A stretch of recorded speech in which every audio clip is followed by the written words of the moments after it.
Stay motivated to work by having clear and specific goals. Para makapadayon ka sa ministry, nagisaman sa Ginoo sa imo, dapat naka-specific goal. Dili kay tira pasagad ka, lakaw pasagad, buhat pasagad.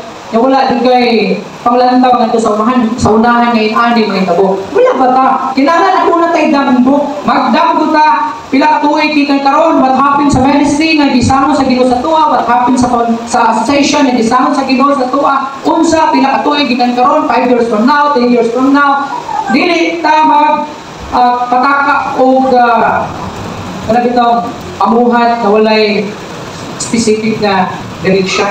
Ingon si Paul, ingon niya diriha sa 1 Corinthians 9:26, therefore I do not run like someone running aimlessly. At itong dagan lang na walay finish line, walay goal. Tapoy ba kayo? Tapos nagpugdok ka tiro, nagpagdok di tapoy. Pero dagan lang ka, tapoy di kayo, moro ka gadula. Wala si Paul, ingon siya, wala ko nagdagan. Sama sa katao na walay tumong.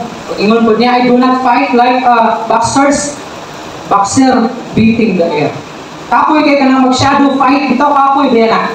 Pero kung naan ay ibutang dyan pansimbag, kay mapundo man yung puso.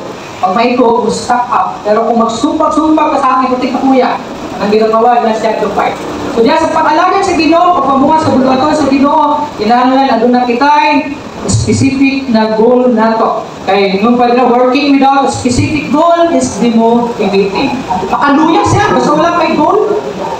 Nang bitang dili mo makita kung sa'yo may tabo in the future, kung sa'yo may tabo, bila katuwig ikan ka, maluya ka. Kaya mo, wala ka lagi ka tulingon, boxer, nasumbag sa akin, nagdagan, walay ko mo, or inanan ang kinabuhi. Makaluya, makademotivated siya kung wala kayo kay katuyuan, wala kay specific goal sa imuhang sa ministry na kasama sa Ginoo.